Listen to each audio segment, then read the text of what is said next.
Nama saya Santi Febriani. Sekarang saya berkuliah di Stikes Sukabumi, jurusan Sarjana Keperawatan. Oke, siap ya. Jadi Kak Santi ini alumni SMA N1 Surade, orang Surade juga gitu ya. Oke, Kak Santi terima kasih sudah mampir di kelas online kita, walaupun masih agak malu-malu juga ya, tapi dipaksa sama saya gitu ya. Karena memang kampus Tikesmi sama jurusan keperawatan tuh banyak di request, banyak diminta sama kalian. Cuma ya nggak tahu kenapa nih, agak susah nih mencari anak-anak keperawatan gitu kan di Tikesmi. Tapi alhamdulillah kita dapat orangnya walaupun dengan paksaan gitu. Oke Kak Santi, terima kasih sudah bergabung. Kita langsung ke pertanyaan paling penting dalam perkuliahan, yaitu biaya ya. Bagaimanapun orang tua selalu menanyakan itu terlebih dahulu. Jadi berapa Kak Santi biayanya yang harus dikeluarkan di jurusan keperawatan Tikesmi ini? Untuk saya sendiri, sarjana keperawatan, awal masuknya itu sekitar 22 juta. Tapi itu bisa dicicil ya? Ya, tapi dengan persetujuan. Jadi sebelum masuk semester 2 itu biasanya harus udah lunas gitu. Sebelum semester 2? Iya. Oh, berarti tapi kalau bisa di awal semuanya gitu. Oke, siap. Itu semuanya rata ya? Semua ya, uang pangkalnya, semua mahasiswa sama berapa tadi? Sekitar 22 juta. 22 juta itu uang pangkalnya. Terus ada biaya apa lagi? Kemudian UKT tiap semesternya 4.750.000 itu rata, tidak ada penggolongan kayak gitu. Nggak ada penggolongan dan semua mahasiswa 4.700.000 per semester. Ya, 4.750.000. 4.750.000 dari awal semester sampai akhir semester. Ya, kalau semester 1 mah bayarnya dibarengin sama yang 22 juta itu udah termasuk bayaran UKT sama semester 1 gitu. Oh, jadi yang 22 juta itu udah termasuk sama UKT-nya ya? Ya, nah, UKT baru semester 1, baru masuk semester 2 bayar lagi 4.750.000 sampai akhir semester. Jadi nggak ada bayaran lagi? Dan itu berlaku untuk 3 tahun kemudian? Ya. Setiap semester 4.750.000 ya. terus? Ya. Lebih simpel juga ya sekarang. Berarti sekarang kampus-kampus swasta juga udah mengikuti sistem pembayaran UKT kampus-kampus negeri ya? Bagus, jadi enak juga nih menjelaskannya ya. Soalnya kalau dulu kan ada biaya SKS, ada biaya apalagi tuh, ada biaya uang pangkal, uang gedung, ada uang apalagi gitu. Beda-beda ya. Jadi tiap, bahkan UAS atau UTS juga ada lagi bayarannya. Tapi kalau sekarang lebih simpel ya. Oke, segitu ya. Jadi berarti kita bisa menyimpulkan. Atau ada lagi biaya lagi? Gak ada. Ya. Udah gitu aja ya. Jadi tadi 22 juta. Dan juga 22 juta itu udah termasuk baju, sepatu 2 pasang, kemudian alat-alat kesehatan kayak gitu. Masya Allah ya, kan soalnya anak keperawatan, anak bidan gitu kan, suka kelihatan kan kalau barengan gitu kan sama skuadnya. Oke gitu ya. Jadi itu jadi 22 juta tuh kalian udah ready to kuliah lah gitu kan. Jadi kalian udah siap, benar-benar udah disiapin baju-bajunya, alat-alatnya, dan sepatu dan sebagainya. Jadi tinggal kuliah aja gitu ya. Yang 22 juta udah termasuk semester pertama. Dan itu bisa dicicil sebelum semester 2 berakhir. Berarti bisa 11 juta ya? Ya, tapi sesuai perjanjian. Tapi diusahakan kalau mau dicicil setengahnya harus dibayar di awal itu. Berarti 11 juta harus ada dulu gitu ya? Oke, gitu ya adik-adik. Untuk pembayaran di kampus Tikesmi jurusan keperawatan gitu ya. Ada lagi Kak tambahan? Gak ada ya tentang biaya? Udah, itu cukup ya tentang pembiayaan di kampus Tikesmi gitu. Nah itu tentang biaya. Terus ada beasiswa gak? Kalau beasiswa di Stikes juga bisa, yang KIP bisa. Cuma kan kalau kesehatan biasanya biaya semesternya kan agak mahal dari kayak kayak apa? Wah, jadi lama soalnya karena teh kan KIP mah di kampus biasa mah sekitar 2.400.000. Jadi kalau di Stikes mah kalau bayar teh bayar setengahnya lagi.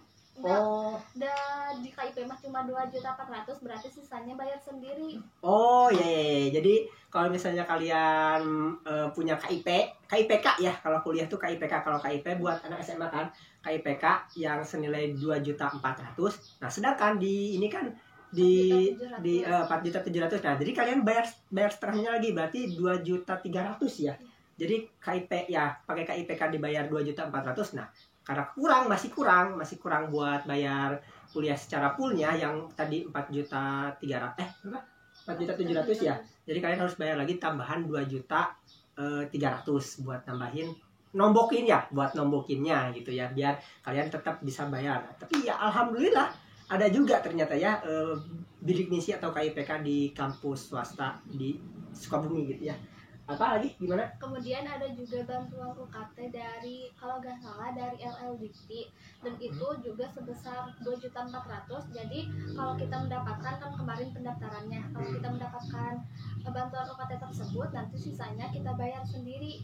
Tapi dari pemerintahnya cuma 2.400.000, jadi sisanya kita bayar sendiri UKT-nya. Gitu. Oh gitu. Jadi kalau misalnya nggak dapet KIPK ada juga dari ini.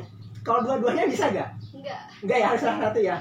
Oh, jadi kalian jangan malu kan saya pengen dua-duanya. Nggak bisa juga ya. Jadi harus salah satu. Ada lagi Kak? Itu aja sih kalau Dua itu ya. Oke. Jadi kalau KIPK mah sebelum masuk juga bisa dapat ya. Yang KIPK. Ya, tapi kayaknya prosesnya tetap harus masuk dulu. Iya, masuk. Oh, berarti tetap ya. Jadi kalau kalian pengen dapat beasiswa, kalian harus tetap masuk dulu jadi mahasiswanya, baru kalian mengajukan beasiswa. Itu tentang beasiswa. Kak Santi ada tambahan? Ada lagi. Ada lagi. Beasiswa biasanya yang dapat IPK tertinggi juga Ya. tertinggi suka ada potongan UKT kayak gitu, pengurangan UKT. Pengurangan UKT lagi. Oh, ada lagi. Itu dari kampusnya sendiri. Iya. Oh, jadi kalau IPK-nya tinggi gitu. Oke. IPK tinggi atau tertinggi? Tertinggi dari semua murid gitu ya. Siapa paling tinggi terus dia dapat IPK dikurangi lagi ya? Gak tahu sih kalau harus double gitu mah. Oh, berarti ini mau kalian dapat beasiswa atau bukan, tapi kalau misalnya kalian mahasiswa yang dapat IPK tertinggi gitu ya, kalian biasanya dikurangi ya. Oke, siap. Itu ya, jadi kalian gitu. Ya, mantap ya, karena berarti apresiasi ya, ada apresiasi dari kampusnya buat kalian yang memiliki IPK tertinggi, apalagi berarti kalau misalnya dia berprestasi mungkin ya. Oke, siap. Itu ya, jadi ya gampang lah kalau misalnya kalian memang masuk dulu aja, baru kalian mikirin beasiswa. Jangan dulu kalian berpikir beasiswa, padahal kalian belum tentu keterima juga gitu, belum tentu masuk juga gitu ya. Oke, itu tentang beasiswa. Kak Santi, ada tambahan lagi? Udah cukup ya, makasih ya tentang pembahasan tentang beasiswa. Kita masuk ke jalur masuk. Kak Santi, ada apa aja? Jalur masuknya itu ada jalur rapot atau sambar, kemudian ada tes tulisnya itu kalau nggak salah waktu Santima 2 gelombang 1 sama gelombang 2. Kak Santi lewat jalur mana? Tes tulis, soalnya tes tulis daftarnya juga di akhir pendaftaran. Oke, tapi di akhir pendaftaran enggak ini ya. Biasanya kalau makin akhir makin mahal enggak ya? Sama aja ya, dari awal sampai akhir sama aja. Oke, siap. Itu ya, jadi tes tulis nih Kak Santi. Tes tulisnya nggak berat-berat banget atau gimana? Ada tips nggak kalau misalnya pengen keterima lewat jalur tulis?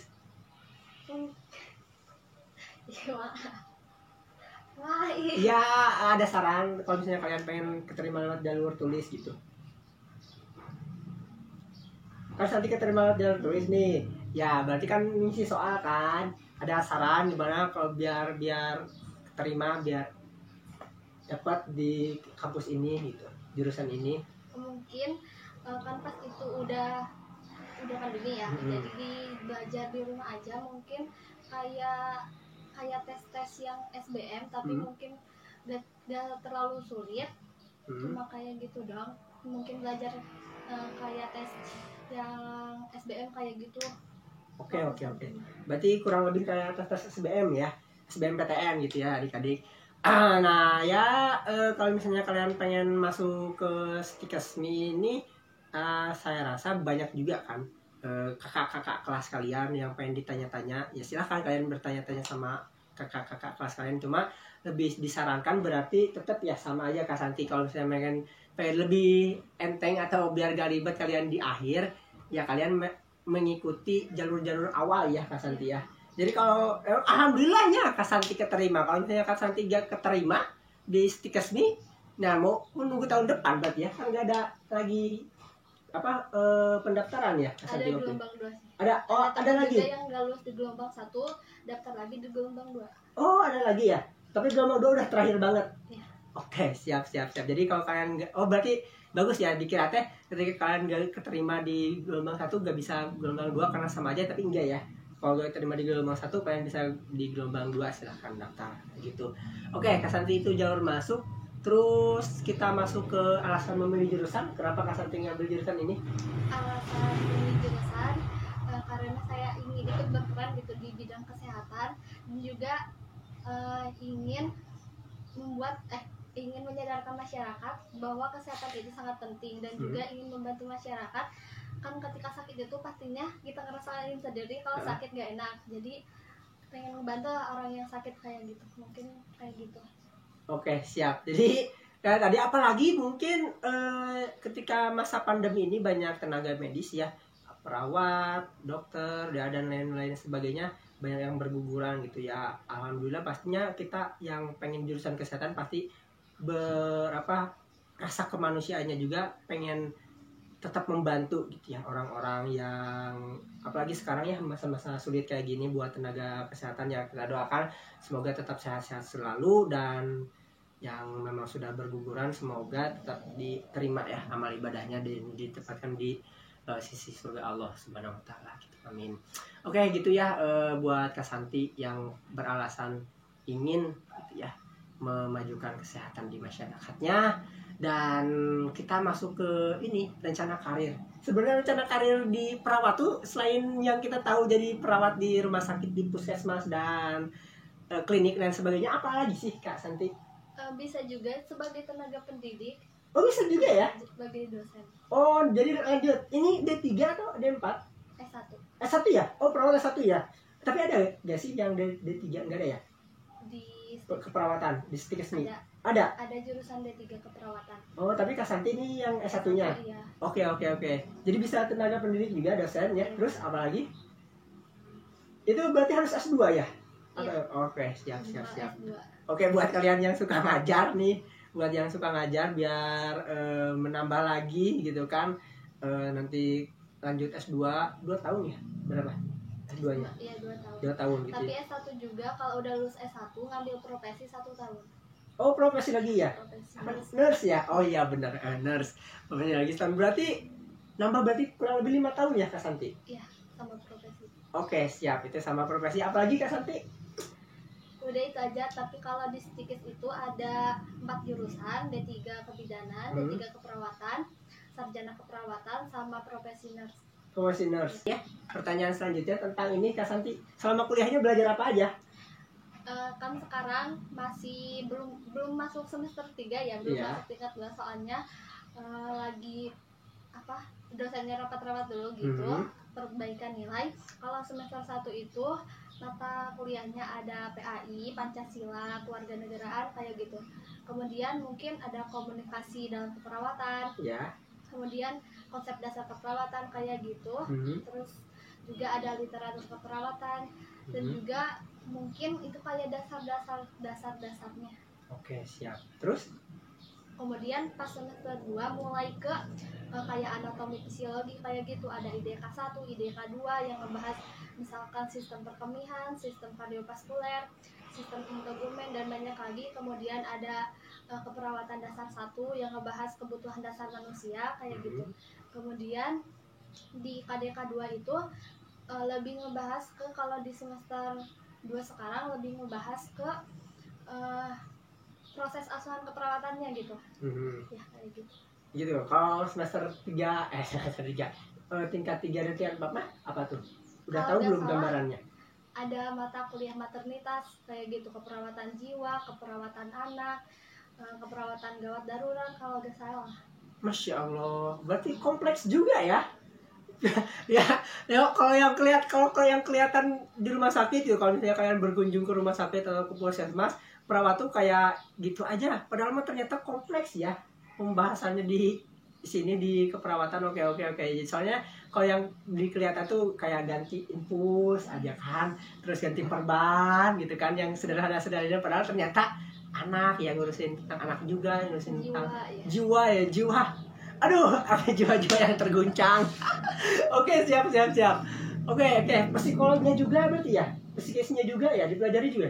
Masya Allah, dikira tuh sederhana, ternyata malah kompleks ya tentang keperawatan ini.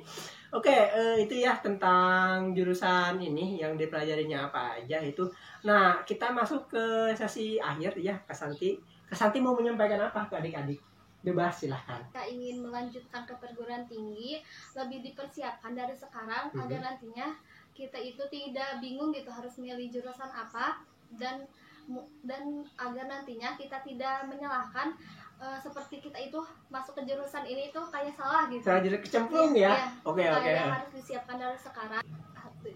Kalau kalian mau milih jurusan keperawatan kayak gitu, mungkin kalian harus kayak buat yang suka biologi emang cocok, tapi kalau yang dari bukan SMA-nya. IPA juga atau IPS, tapi banyak juga teman-teman saya kan itu belajarnya juga dari awal enggak, jadi kalau kita gak ngerti juga ya Oh, dipelajari dari nol ya. Jadi anak IPS pun bisa masuk. ya. Ada anak IPS masuk, kemudian kan banyak anak SMK-nya juga. Kan anak SMK mah pastinya udah lebih dulu belajar kayak gitu. Oh, SMK kesehatan tuh yang Ya, di Ciparai. ya ada teman. Oke, siap. Tapi kita juga belajar sama-sama dari awal gitu. Oke, siap. Itu ya. Jadi soalnya kan beda-beda ya mitosnya ya. Bahkan mungkin anak IPS kau masuk kesehatan gitu ya. Tapi banyak juga ya. Ya banyak.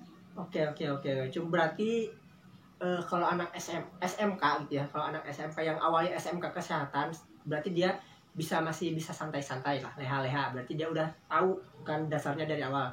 Kalau anak SMA berarti SMA khususnya yang masuk IPA ya masih juga leha-leha, cuma agak cepat jalannya gitu ya. Nah, kalau buat anak IPS berarti dia harus agak berlari ya. Kalau pengen masuk jurusan ini gitu ya. Oke. Soalnya ya gak tahu deh. Kalau awam gitu ya, kayak saya awam yang gak tahu jurusan kesehatan, dikira tuh anak IPS nggak bisa, malah bisa ya. Kalau di STIKAS bisa ada. Bisa, oke gitu ya. Karena memang tadi kata Kak Santi juga di awal semester tuh kita belajar dari nol gitu ya. Nggak harus kamu bisa duluan gitu. Jadi kita benar-benar dari dasar kayak gitu Kak Santi. Ada lagi Kak Santi yang mau ditambahkan? Cukup, oke. Terima kasih Kak Santi atas keberaniannya masuk kelas online kita, karena ya tadi itu karena saya mencari anak-anak kesehatan gitu ya, khususnya keperawatan di Stikesmi yang banyak sekali di request, tapi agak susah gitu ya mengontak mereka, tapi alhamdulillah kita dapatkan ini satu pemateri kok agak dipaksa gitu ya. Terima kasih Kak Santi sekali lagi. Buat adik-adik yang pengen tahu jurusan lain, kampus lain, silahkan komentar, nanti kakak carikan. Atau kalian pengen siapa pematerinya, nanti kita coba kontak, siapa tahu dia mau bergabung sama kita gitu ya. Sekali lagi terima kasih Kak Santi. Buat adik-adik semangat selalu, sampai jumpa di video selanjutnya. Assalamualaikum warahmatullahi wabarakatuh.